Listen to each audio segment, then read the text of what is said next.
Merhabalar. Tarihin hani hep düz bir çizgide ilerlediğini düşünürüz ya. Peki ya öyle değilse? Ya böyle belli ritimlerle, hatta mevsimler gibi döngülerle hareket ediyorsa? Evet, ilginç bir düşünce bu. Özellikle bugünlerde değil mi? Her şey çok hızlı değişiyor, bir belirsizlik hakim. İşte tam bu noktada elimizdeki kaynak Turning.txt metninden bazı bölümler çok kafa açıcı bir teori sunuyor. Hı hı, Nesillerin tarihi nasıl şekillendirdiği ve saeculum denen yaklaşık 80-100 yıllık döngülerden bahsediyor. evet. Bugün işte bu metni sizin için biraz daha derinlemesine ele alacağız. Bakalım tarihin bu döngüsel yorumu günümüz için, gelecek için ne söylüyor? Asıl soru şu aslında. Olayların gidişatında nesillerin rolü ne? Ve bu döngüleri fark etmek bize ne kazandırır? Kesinlikle farklı bir mercek sunuyor bu metin. Evet, tarihin ritmini, akışını anlamak için. Şey diyor, nesiller sadece kenardan izlemiyor, tarihi bizzat şekillendiriyorlar, aktif oyuncular yani. Aktif oyuncular. Hı hı. Ve her dönemin kendine has bir ruhu, nasıl desem, bir görevi var sanki. Biz de bugün özellikle kaynağın dördüncü dönüş dediği ve tam da içinde olduğumuzu iddia ettiği döneme odaklanalım diyorum. Tamamdır. Kaynağın temel kavramı bu sayekulum o zaman. Yani kabaca uzun bir insan ömrü kadar süren bir tarihsel döngü. Aynen öyle. Ve bunu anlamak için de doğanın mevsimleri benzetmesini kullanıyor. Çok da güzel aslında. İşte birinci dönüş yüksek dönem diyor, ilkbahar gibi. Bir başlangıç, toplum kenetleniyor, bir şeyler inşa ediliyor. Hı hı, bir yükseliş. Sonra ikinci dönüş uyanış, bu da yaz gibi daha ruhsal arayışlar, belki biraz isyanlar. Sorgulama dönemi, evet. Üçüncü dönüş çözülme, yani sonbahar. Bireysellik artıyor, o ilk dönemde kurulan yapılar, kurumlar biraz zayıflıyor sanki. Evet, bağlar gevşiyor. Ve nihayet dördüncü dönüş, kriz, yani kış. Mevcut düzenin sarsıldığı, hatta yıkılıp yeniden kurulduğu zorlu ama aynı zamanda bir yeniden doğuş potansiyeli taşıyan bir dönem. Doğru. Ve tüm bu iniş çıkışı, bu mevsim geçişlerini de nesillerin yönlendirdiğini söylüyor. Hatta metinde bir not var. İbni Haldun'un da benzer bir 4 nesillik döngüden bahsettiği yazıyor.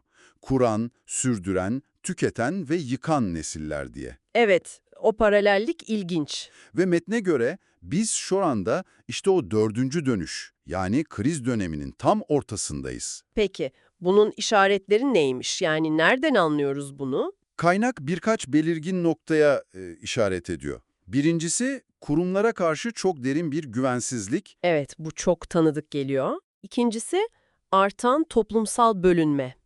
Metin bunu şöyle tarif ediyor. İnsanlar kendi kimliklerine, etnik köken, cinsiyet, siyasi görüş fark etmez, sımsıkı sarılıp kendi kalelerine çekiliyor diyor. Kutuplaşma yani. Kesinlikle. Keskin bir siyasi kutuplaşma. Hatta iş o noktaya varıyor ki farklı görüştekiler birbirini ülke için kalıcı bir tehdit olarak görmeye başlıyor. Siyaset sanki böyle iyi ile kötü arasındaki bir savaşa dönüşüyor. Vay canına. Ve bütün bu kaosun ortasında da şaşırtıcı olmayan bir şekilde güçlü bir düzen talebi yükseliyor diyor kaynak.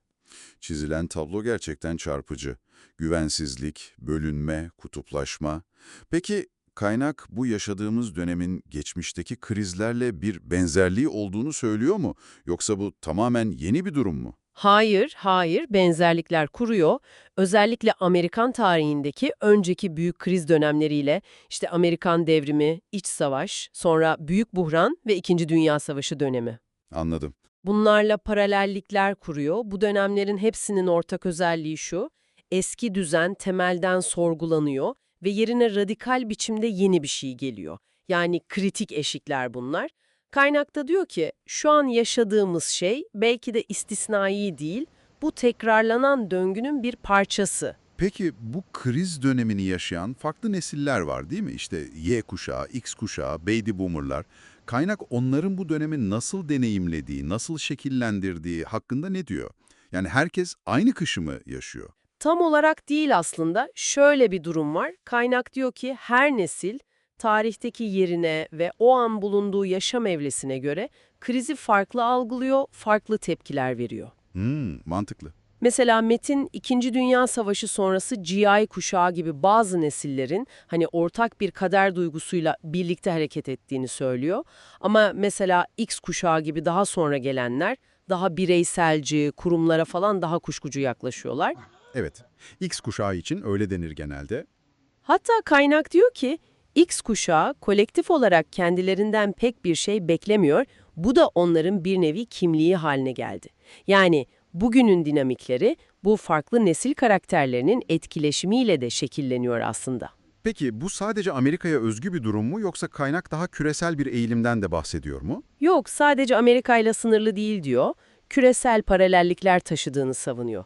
Metinde geçen bir ifade var, küresel demokratik gerileme. Evet. Yani dünya genelinde demokrasiye olan inancın, memnuniyetin azalması, etnik temelli popülizmin, güçlü lider figürlerinin yükselişi, bunların hepsi, diyor kaynak, geçmiş kriz dönemlerini, özellikle de 1930'ları anımsatıyor. 1930'lar, ciddi bir benzetme. Evet, milliyetçi sembollerin, söylemlerin kitleleri nasıl harekete geçirdiğinden, hatta bazı yönetimlerin kamuoyunu manipüle etmek için troll orduları kullandığından falan bahsediyor Metin. Korkutucu. Ama şöyle kritik bir nokta var. Kaynak bu kriz dönemlerini sadece bir yıkım, bir çöküş olarak görmüyor. Nasıl yani? Şöyle görüyor. Bu dönemler aynı zamanda işlevini yitirmiş, eskimiş yapıların temizlenip yerini yenilerinin alması için gerekli. Bir tür yaratıcı yıkım süreci gibi. Kışın ardından baharın gelmesi gibi zorunlu bir dönüşüm. Anlıyorum. Yani evet sancılı ama belki de ileriye gitmek için gerekli bir temizlik gibi. Özetle elimizdeki kaynak bize diyor ki tarih belki de düz bir çizgi değil de nesillerin şekillendirdiği döngüsel bir ritim izliyor. Aynen öyle. Ve şu an yaşadığımız bu çalkantılı dönemde bu döngünün zorlu ama potansiyel olarak dönüştürücü bir kriz ya da kış mevsimi olabilir. Evet, bu gerçekten olaylara bambaşka bir yerden bakmamızı sağlıyor.